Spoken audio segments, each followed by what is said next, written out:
नमस्कार साथियों, मैं विकास सिंह तोमर आप सभी का स्वागत करता हूं। आज की इस वीडियो में साथियों आज हम करने वाले हिंदी पेडागोजी सीटेट दिसंबर 2024 के लिए। यह वीडियो आप सभी के लिए काफ़ी हेल्पफुल होने वाला है साथियों। तो सेशन को क्या करना है, आप सभी को लास्ट तक जरूर देखना है। पहला ही प्रश्न आप सभी के सामने है, सभी साथियों को इस प्रश्न का उत्तर देना है और अपनी तैयारी को क्या करना है, एक तरह से क्या करना, मूल्यांकन करना है। तो 15 प्रश्नों में से आप कितने प्रश्नों के उत्तर सही कर पाते हो, इस चीज़ का भी आपको क्या है, मूल्यांकन कर लेना है। पहला प्रश्न है, किसी टॉपिक पर मानस मंथन करने के बाद भी एक बालिका अपने आप से अनुच्छेद नहीं लिख पा रही है, हालांकि वह वयस्क या सहपाठी के मार्गदर्शन में लिख लेती है। इस प्रकार के मार्गदर्शन को क्या कहेंगे? तो क्या कहेंगे, ऑप्शन ए है मदद, यानी इसको फोल्डिंग बोलते हैं, सहपाठी शिक्षण बोलेंगे, सहपाठी परामर्श बोलेंगे, टीम शिक्षण बोलेंगे। तो जब एक बालिका है यानी वयस्क या सहपाठी के मार्गदर्शन में क्या है, वह लिख लेती है। जब भी हम किसी के सहयोग से हम कोई कार्य करते हैं, मदद मिलती है, तो हम उसे क्या बोलते हैं, इसके फोल्डिंग बोलते हैं। क्या बोलते हैं, आप सभी ने अच्छे से पढ़ा होगा। और इस पे इसके फोल्डिंग का विचार किसके माध्यम से दिया गया था आपका, तो बायोगॉस्की महोदय ने दिया है। ठीक है, इस चीज़ को भी आपको याद रखना। ठीक है, बायोगॉस्की महोदय ने आपका कौन सा विचार दिया था, इसके फोल्डिंग का विचार दिया था। इस चीज़ को आपको ध्यान रखना है, यहाँ से प्रश्न आपको लगातार पूछा जाता है साथियों, काफ़ी महत्वपूर्ण प्रश्न है। अगला प्रश्न है, यह अधिगम का एक प्रकार है जिसमें बच्चे को उच्च स्तरीय मानसिक प्रक्रियाओं जैसे बुद्धि या तर्क करना आदि का प्रयोग करना होता है। इसे क्या बोलते हैं, मौखिक अधिगम कहते हैं, अवधारणा अधिगम कहते हैं, गत्यात्मक कौशल अधिगम कहते हैं, संरचना अधिगम कहते हैं। देखो प्रश्न में बोला है बुद्धि तर्क करना, तो बुद्धि जब और तर्क करोगे तो कौन सा अधिगम आपका हो जाएगा, तो बताना है। तो अवधारणा अधिगम होता है। अवधारणा अधिगम में क्या करते हैं, हम बुद्धि और तर्क के माध्यम से समस्या समाधान जैसे उच्च क्रम मानसिक प्रक्रिया का उपयोग कर शामिल होता है इसमें। ठीक है, ये सारी चीज़ें किसमें शामिल होती हैं, आपकी अवधारणात्मक अधिगम में होती हैं। ठीक है, मौखिक अधिगम होता है आपका। तो मौखिक अधिगम की हम बात कर लेते हैं। भाषा के अध्ययन से सीखने से होता है। इसका संबंध किससे है, भाषा के अध्ययन से सीखने से। जब हम एक दूसरे से बातचीत करते हैं उसके माध्यम से सीखते हैं, अर्थों के माध्यम से सीखते हैं, इसे बोलते हैं मौखिक अधिगम। ठीक है, अर्थों के माध्यम से सीखना क्या कहलाता है, मौखिक अधिगम। गत्यात्मक कौशल अधिगम, गत्यात्मक कौशल अधिगम क्या होता है साथियों, तो शारीरिक गतिविधि और समन्वय की आवश्यकता होती है। इसमें किसकी आवश्यकता होती है, शारीरिक गतिविधि और समन्वय की आवश्यकता होती है। जैसे मोटरसाइकिल चलाना, क्या चलाना, मोटरसाइकिल,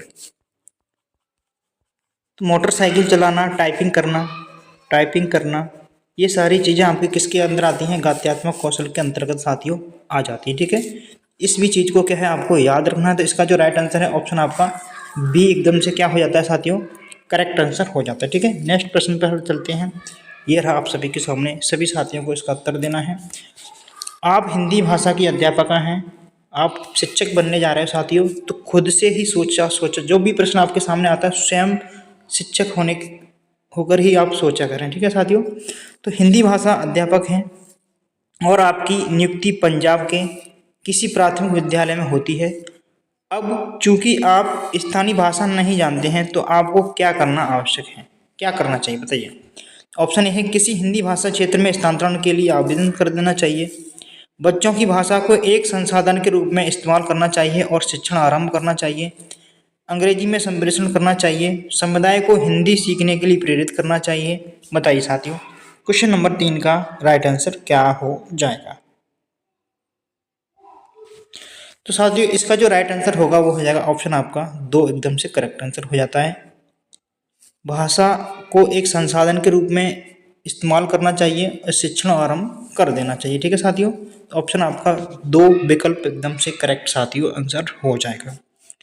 लास्ट तक सभी साथियों को जुड़े रहना है। एक तरह से आपका प्रैक्टिस सेशन है, आप प्रैक्टिस कर सकते हो। कम समय में हम 15 प्रश्नों को साथियों करने वाले हैं, तो लास्ट तक जरूर जुड़े रहें। ठीक है, एक अध्यापक होने के नाते आप एक बच्चे की उसकी कुल भाषा प्रयोग के लिए प्रशंसा करते हैं। यदि भी उसने कुछ शब्दों की वर्तनी गलत लिखी है, आप कक्षा में किस उपागम का प्रयोग कर रहे हैं, तो किस उपागम का आप प्रयोग कर रहे हैं, समग्र भाषा का कर रहे हैं, संप्रेषणात्मक का कर रहे हैं, रचनावादी का कर रहे हैं, या संरचनात्मक उपागम का उपयोग कर रहे हैं, तो बताइएगा। देखो साथियों, उसने क्या है कुछ शब्दों की वर्तनी को क्या लिखा है, गलत लिखा है। ठीक है, आप कक्षा में किस उपागम का उपयोग करेंगे, तो बताइएगा किस उपागम यानी समग्र भाषा का उपागम का हम क्या करेंगे, उपयोग करेंगे। यानी ऑप्शन आपका ए एकदम से क्या हो जाएगा, राइट आंसर हो जाएगा। ठीक है, समग्र भाषा उपागम का हम क्या कर रहे हैं, यहाँ पर उपयोग कर रहे हैं। नेक्स्ट है आप सभी के सामने, बताइए किसी पाठ सामग्री से विशिष्ट सूचना निकालने के लिए उद्देश्यों से गहन पूर्वक या गहराई से उस पाठ सामग्री को पढ़ने का कौशल डैश बोध है। कौन सा बोध कहलाता है, वैश्विक बोध है, स्थानीय है, निष्कर्षात्मक है, सॉरी साथियों, मूल्यांकन परक है। तो कौन सा आपका बोध हो जाता है बताइएगा। क्वेश्चन नंबर 5 है आप सभी के सामने। इसका जो राइट आंसर है बताना है आप सभी को, क्या हो जाएगा, इसे हो जाएगा स्थानीय बोध बोलते हैं। ठीक है, स्थानीय बोध इस प्रश्न का क्या है, राइट आंसर हो जाता है। नेक्स्ट प्रश्न है भाषा अधिगम में निदानात्मक परीक्षण का उद्देश्य है। तो साथियों मैं एक चीज़ आपको बता देता हूँ, निदानात्मक परीक्षण से आपको लगातार प्रश्न पूछे जाते हैं साथियों, और मैं 101% गारंटी देकर कह सकता हूँ यहाँ से आपको एक प्रश्न जरूर देखने को मिलेगा ही मिलेगा साथियों। तो इस टॉपिक को क्या है आपको अच्छे से पढ़ना है। तो निदानात्मक परीक्षण का उद्देश्य क्या होता है, योगात्मक आकलन के लिए योजना एवं प्रश्न बनाना होता है। अभिभावक शिक्षक बैठक में अभिभावकों को सूचित करना और ध्यान देने के लिए कहना होता है। ऑप्शन 3 है बच्चों की समझ में रह गए अंतरों को जानना और उपचारात्मक कदम उठाना होता है। ऑप्शन 4 है विद्यार्थियों की प्रगति रिपोर्ट कार्ड में प्राप्त फल लिखना। तो भाषा अधिगम में निदानात्मक परीक्षण का उद्देश्य क्या होता है बताइएगा। काफ़ी अच्छा प्रश्न है साथियों, महत्वपूर्ण प्रश्न है, सभी साथियों को उत्तर देना है। तो इसका जो राइट आंसर होगा बच्चों की समझ में रह गए अंतरों को जानना और उपचारात्मक कदम उठाना।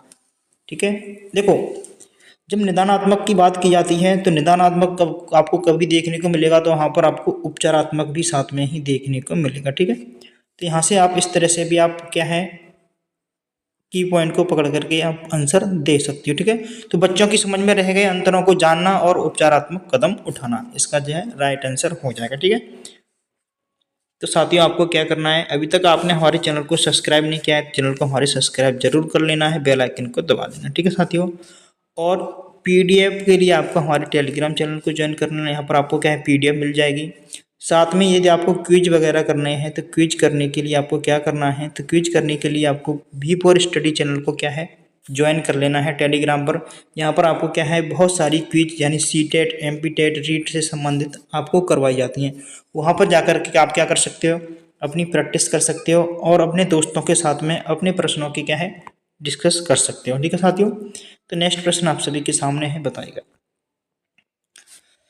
निम्नलिखित में से कौन सा कथन पाठ्य पुस्तक के बारे में सही है। पूछा है पाठ्य पुस्तक के बारे में कौन सा कथन सही है बताना।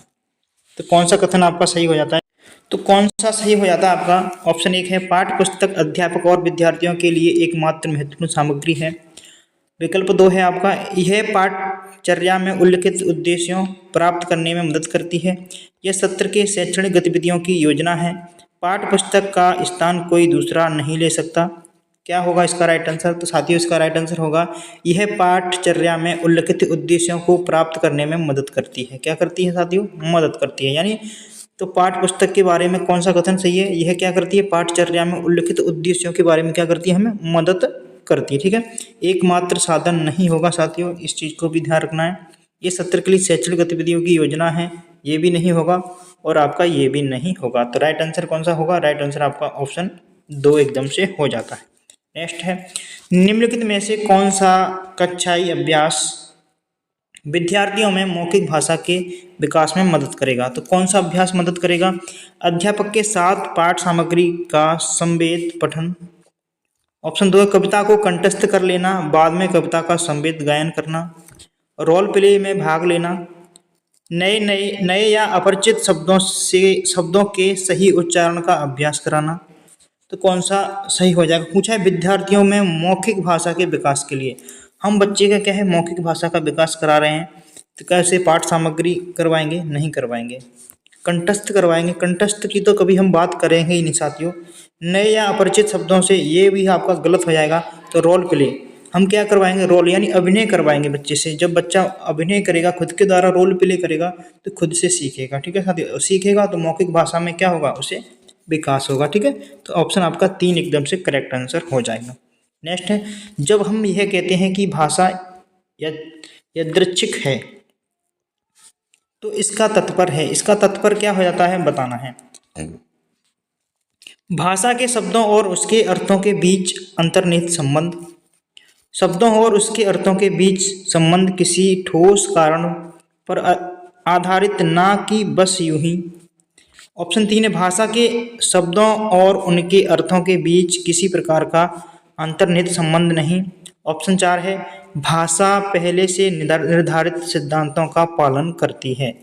प्रश्न में पूछा है, जब हम यह कहते हैं कि भाषा क्या है, यादृच्छिक है, तो इसका तात्पर्य क्या हो जाता है आपका, ये आपको बताना है। तो ये क्वेश्चन नंबर 9 है आपका, इसका जो राइट आंसर क्या हो जाएगा, तो भाषा के शब्दों और उनके अर्थों के बीच किसी प्रकार का अंतर्निहित संबंध नहीं है। क्या नहीं है, संबंध नहीं है। तो आपका ऑप्शन क्या सही हो जाएगा, तीसरा ऑप्शन एकदम से राइट आंसर हो जाता है, ठीक है साथियों, याद रखेंगे। नेक्स्ट प्रश्न आप सभी के सामने है, व्याकरण पढ़ाने का निगमनात्मक उपागम अनुशंसा करता है, किस चीज़ की अनुशंसा करता है, कि हमें सबसे पहले क्या उदाहरण प्रस्तुत करने चाहिए, नियम प्रस्तुत करने चाहिए, वास्तविक संप्रेषण प्रस्तुत करना चाहिए, ड्रिल के माध्यम से अभ्यास करवाना चाहिए। तो व्याकरण पढ़ाने का निगमनात्मक उपागम अनुशंसा करता है, किस चीज़ की अनुशंसा आपकी करता है, नियम प्रस्तुत करने चाहिए। निगमन विधि में हम क्या करते हैं सबसे पहले, तो निगमन में क्या करते हैं, नियम, ठीक है, याद रखेंगे। निगमन यानी नी से नियम, आपको ऐसे याद रखना है, ठीक है। निगमन यानी नी, तो नियम प्रस्तुत करने चाहिए, ठीक है, आपको अच्छे से याद रखना, ठीक है। यहीं पर आपसे पूछा जाता है आगमन, तो आगमन में क्या करते हैं, उदाहरण प्रस्तुत करते हैं पहले, ठीक है। इस चीज़ को याद रखेंगे, आगमन में, किसमें, आगमन में।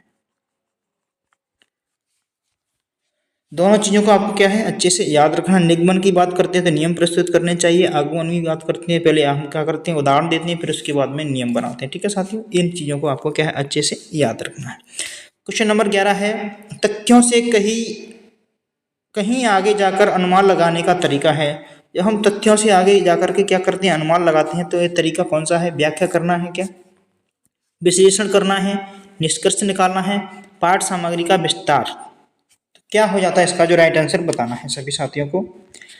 जब हम तथ्यों से कहीं आगे जाकर के अनुमान लगाते हैं, विचार लगाते हैं, तो इसे बोलते हैं पाठ सामग्री का विस्तार, ठीक है। तो आपका ऑप्शन क्या है, 4 एकदम से राइट आंसर हो जाएगा, ठीक है। एक्स्ट्रापोलेशन बोलते हैं, इस चीज़ को भी आपको अच्छे से ध्यान रखना है। एक एक प्रश्न आपके लिए महत्वपूर्ण है एग्जाम की दृष्टि से। सभी साथी अच्छे से सभी से प्रश्नों के उत्तर करते रहिएगा, और सेशन अच्छा लगता है तो लाइक जरूर कर देना है, क्योंकि आपके लिए यह क्या है, प्रैक्टिस सेशन है साथियों। आपकी क्या है, इस क्लास के माध्यम से क्या है, महत्वपूर्ण प्रश्नों की एक तरह से क्या है प्रैक्टिस होने वाली है। तो एक भाषा अध्यापक को चाहिए कि वह शिक्षार्थियों को स्वच्छंद लेखन के लिए प्रोत्साहित करे, क्योंकि स्वच्छंद लेखन का शिक्षार्थियों के लिए लाभ है। किसके लिए लाभ है, ऑप्शन ए है, यह शिक्षार्थियों को प्रभाव के साथ और रचनात्मक तरीके से लिखने के लिए क्या करता है, प्रोत्साहन करता है। शिक्षार्थियों लिखने या ना लिखने के लिए स्वतंत्र हैं। शिक्षार्थी ये महसूस नहीं करते कि उन्हें कुछ अधिक या एकदम सटीक लिखना है। शिक्षार्थी अपनी प्रथम भाषा के लिखित स्वरूप के गुणधर्म समावेशित कर सकते हैं। तो कौन सा इसका है जो राइट आंसर होगा, बताइएगा एक बार, सभी साथी अच्छे से पढ़ लेना है। इसका जो राइट आंसर होने वाला है, बताइएगा क्या होगा। तो यह शिक्षार्थियों को प्रभाव के साथ और रचनात्मक तरीके से लिखने के लिए क्या करता है, प्रोत्साहित करता है। ऑप्शन क्या है, यानी विकल्प आपका एक एकदम से क्या है करेक्ट आंसर होने वाला, ठीक है साथियों। इसके ये क्या है, लाभ है। स्वच्छंद लेखन का क्या लाभ है, यही एक लाभ है। आगे चलते हैं। आप कक्षा 5 के अध्यापक हैं। आपने विद्यार्थियों को पाठ सामग्री अच्छी तरह से पढ़ाने के लिए कहा। उसके बाद आप संदर्भ और प्रसंग को ध्यान में रखते हुए प्रश्नों के उत्तर देने के लिए कहते हैं। इस प्रक्रिया के द्वारा आप विद्यार्थी को किस तरह के पठन के लिए प्रोत्साहन कर सकते हैं। तो विस्तृत पठन है, सरसरी तौर पर पठन है, बारीकी से पठन है, गहन पठन है। तो बताइएगा आप किस पठन के बारे में प्रोत्साहित कर सकते हैं। 4 विकल्प आपके सामने हैं, एक विकल्प सही होने वाला है। सभी साथियों को अपना उत्तर अपने मन में एक बार से सोच लेना है। इसे बोलते हैं हम गहन पठन, ठीक है। याद रखेंगे, गहन पठन के बारे में बात की जाती है, ठीक है, याद रखेंगे, अच्छे से ध्यान रखेंगे। नेक्स्ट प्रश्न है, भाषा अर्जन केवल तभी घटित होता है जब, कब होता है? बच्चों को व्याकरण के नियम सिखाए जाएं, क्या तभी होता है? बच्चों को अनुवाद करने का अभ्यास करवाया जाए, क्या हम बच्चों को अभ्यास कराएंगे, बार बार रटने के लिए बोलेंगे? बच्चों को पठन के अवसर दिए जाएं, क्या बच्चों को पठन के अवसर दिए जाएं? बच्चों को भाषा का प्रवेश दिया जाए। तो भाषा अर्जन केवल पूछा है, केवल तभी घटित होता है जब, तो बताइएगा। तो भाषा अर्जन केवल तभी घटित होता है जब बच्चों को क्या है, हम प्रवेश देंगे, क्या देंगे, प्रवेश देंगे। तो बच्चों को भाषा का प्रवेश दिया जाए, यानी विकल्प आपका 4 एकदम से करेक्ट आंसर हो जाएगा, ठीक है साथियों। नेक्स्ट प्रश्न है आप सभी के सामने, सेशन का साथियों लास्ट प्रश्न है। यदि सेशन आपको अच्छा लगा है तो लाइक एक जरूर कर देना है, और आपने अभी तक हमारे चैनल को सब्सक्राइब नहीं किया है तो चैनल को सब्सक्राइब जरूर कर लेना है। कक्षा में मातृभाषा को स्थान ना देना किस विधि की विशेषता है? तो किस विषय की विशेषता है? प्राकृतिक विधि है, द्विभाषा विधि है, श्रव्यभाषिक है, प्रत्यक्ष विधि है। कौन सी विधि की विशेषता है बताइएगा। तो यह आपकी क्या है, प्रत्यक्ष विधि की विशेषता है, ठीक है। प्रत्यक्ष विधि में क्या होता है, मातृभाषा को स्थान नहीं दिया जाता है। जब भी हम कोई चीज़ पढ़ाते हैं तो उसमें क्या है, हम मातृभाषा जैसे कनेक्ट करके पढ़ाते हैं। जब कोई हम कोई चीज़ बच्चों को बताते हैं तो क्या करते हैं, जो भी लोकल की हमारी भाषा होती है वहाँ की उस भाषा से क्या है, उस चीज़ को कनेक्ट करके हम बताते हैं। लेकिन प्रत्यक्ष विधि में क्या करते हैं, हम मातृभाषा को स्थान नहीं देते हैं। इस चीज़ को भी आपको क्या है, याद रखना, स्थान नहीं दिया जाता है किस विधि में, तो प्रत्यक्ष विधि में आपका मातृभाषा को स्थान नहीं दिया जाता है, ठीक है साथियों। तो सेशन यदि अच्छा लगा हो तो लाइक जरूर कर देना है। अभी तक आपने हमारे चैनल को सब्सक्राइब नहीं किया, चैनल को सब्सक्राइब जरूर कर लेना है। मिलते हैं अगली वीडियो में, तब तक के लिए सभी साथियों को नमस्कार, जय हिंद, वंदे मातरम। कमेंट बॉक्स में अपनी राय जरूर दें। Thank you for watching.